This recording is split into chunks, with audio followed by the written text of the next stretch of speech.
Hello everyone and welcome back. Today I bring to you my top 4 Pandemonium Games Cape Town Regional that happened on the 20th of January this year. Very exciting event, very exciting list. Obviously some standouts include that I wasn't playing Pillar Rhino. Just balling I guess. Very exciting event. My Swiss was quite sketchy though. I lost to the mirror match and I lost to Black Wings in round 6 table 3, which was quite scary. I don't know how they managed to get up there, but they made it to top 8 and I'll probably be posting their deck list soon enough. But anyway, the card by card, of course. We were playing the 3 Rhino Heart. We didn't play Pillar Rhino, so I thought maxing out on the Tearlament names was just kind of mandatory in that regard. So we're playing the 3 Rhino Heart, 3 Sharon, 3 Halfness, 3 Merly, very standard. And then for the Ishizu part of the deck, we were playing the 3 Medora, 3 Kaldo, and just 2 Agido, 2 Kalbeck. I didn't want to max out, and I didn't want to play 1 Agido, 3 Kalbeck for reason being like respecting Rogue. So against Rogue, these cards just win you the game. But obviously, if you play 1 Agido, 3 Kalbeck, you can't consistently mull 10 cards. So I thought 2-2 was the correct amount because this card, like Kalbeck, is really good against the mirror match and against other matchups where you don't want to mull them. But I thought like 2-2 fine. And then because we won that amount of fairies, I decided to play just the 1 orange light. Was this or called by? And called by into the mirror match just sucks ass. It came up once in testing that orange light was drawn without a fairy. And I tested a lot. I mean, a lot. But in the event actually itself, I drew this card 3 times, and all 3 times I drew it was with the fairy, and it won me the game. So yeah, no, I would play this card again with this amount of fairies. It just feels right. I played the 5 Bastilles. I don't have a 3rd Magnamut or Druid's Worms, so I played 2 Magnamut, 3 Saronia. But obviously, if you were to play this deck, then I would play 3 Magnamut and then the 2 Druid's Worms. Or if you were to play 6 Bastilles, you can go 3 Magnamut, 2 Druid's Worms, 1 Saronia, or 3 Druid's Worms. Honestly, personal choice.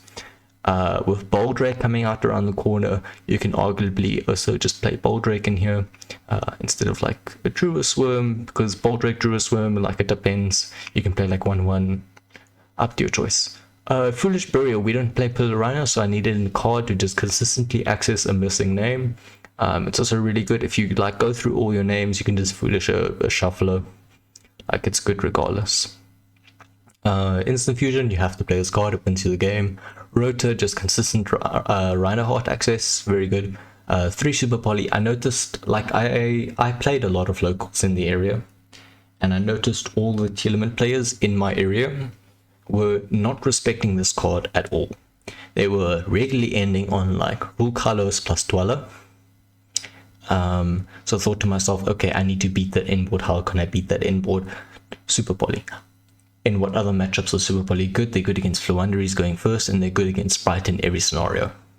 Right. So I decided, okay, Super Poly, good card, main it. No questions asked. And every time I drew this card, it won me the game. So I'm very happy that I played it.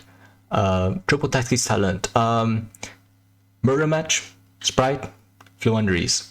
3 big considerations of mine, and Triple Tac checks all those boxes against the Mirror Match. Going first, you can force this card with like a Miller plus a Shuffler.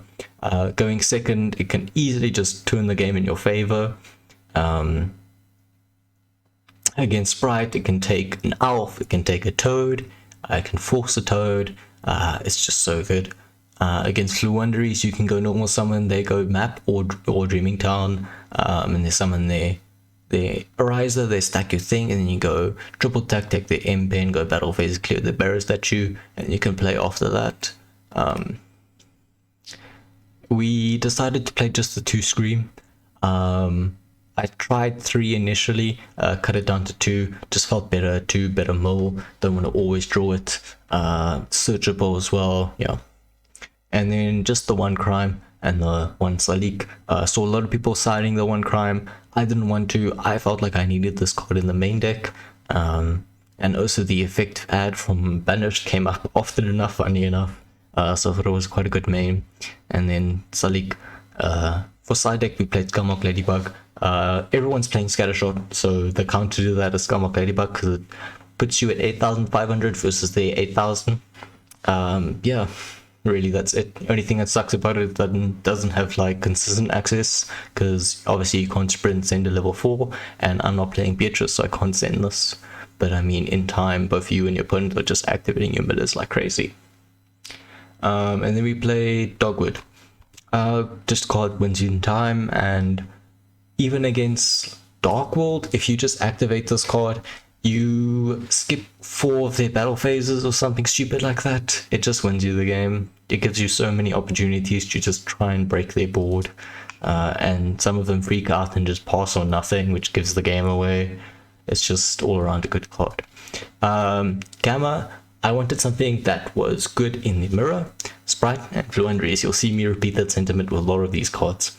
And Gamma checked that box for me. Being able to Gamma a Dweller was really good for me. Being able to act as a pseudo DD Crow was really good. Being able to negate a Kickless when I wanted it to negate a Kickless was really good. Against Sprite, being able to just kill their normal summon was really good. Being able to kill like a sprint even was also really good, because it just fucks up their combo. If you draw this plus a Bastille with this plus Halfness, you can always just use this as a DD Crow and then use your Halfness to go into something, or your Bastille to go into another like DD Crow. And then we played Banshee Zombie World. You have to play this for Flandries. You have to respect that matchup. And we played the 2 evenly match. Good against Sprite, good against good against the Ishizu Tear game 1. If they, well, not game 1, well, like if they don't end on crime, then it's really good. You can even force out the crime with something like triple attack. Just a solid card all around. And then we had the Twin Twisters.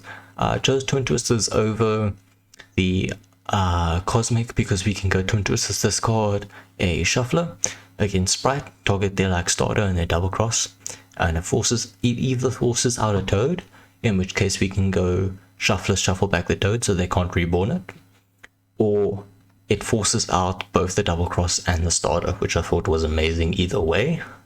I'm not signing in back row hate for the Tearlament matchup, so Cosmic wasn't relevant to me. And then against Fluenderies, if they had Map or Dreaming Town, or 2 cards set, and then I can play around the map, and Twin Twisters was the better card for me. Hobby Servitors are just a generic out, but needed it. Garura, Mud Dragon, Drexestapelia, Gliderheart, Kickalos, Rukalos, just a standard 6. And then we're playing Dark, Elf, Sprint, standard 3. And then our tech choices was IP and Goddess. I noticed I was ending on a lot of random names, and I needed to turn those into actual cards because I wasn't playing the Beatrice, because I wasn't playing enough Bastilles, and I wasn't playing other like just make anything cards. So I thought IP into Goddess was really good, and IP into Sprint was also really good if I have Dweller, because I can just go Sprint, detach, bounce a thing. And then we were playing Baron. Same kind of story. When I was ending on Alpha, I noticed that I had a Reborn that I could use on my turn, which I wasn't using because I wanted to keep the Merlion Graveyard. So I thought that Alpha Reborn the Orange Light, to respect things like double evenly, was really good. And then just the Redoer, just have an additional way to trigger Jaren. Dweller wins you games, and then Begus goes for shifter decks. I just needed a plan B. This was won me so many games against Flandries where I go like Caldo, discard Medora, search a Guido, and there's shifter, and then I just normal summon a Guido and I make Begus go and pass. I mean, it's 2 cards out of your hand that's trading for 3 of their turns. So you can find an out to their board at least, or start playing where you're confident enough. Or you can just turn to like attack position immediately. Honestly, up to you. I wouldn't make any changes to this deck list with what I have. Like I mentioned, you can change up the Bastille names. You can obviously add Pillarino. But in terms of like side deck, I wouldn't change anything. Extra deck wise, I would maybe play Beatrice or Zeus instead of Baron. Honestly, up to you. I felt like I didn't need the Zeus. I felt like it wasn't that important. Beatrice didn't really come up enough with me, but if you think that you have 5 Bastilles and then you have the 2 triple attacks that can take level 6s, and then you also have Garura, Like it can come up. It does come up. It will give you a consistent way to send the Scumwalk Ladybug in time as well, so it is something you can consider. But yeah, that was my top 4 Ishizu Tearlament at Cape Town Pandemonium Games Regionals. Hope you guys enjoyed. Thank you for watching. Bye bye.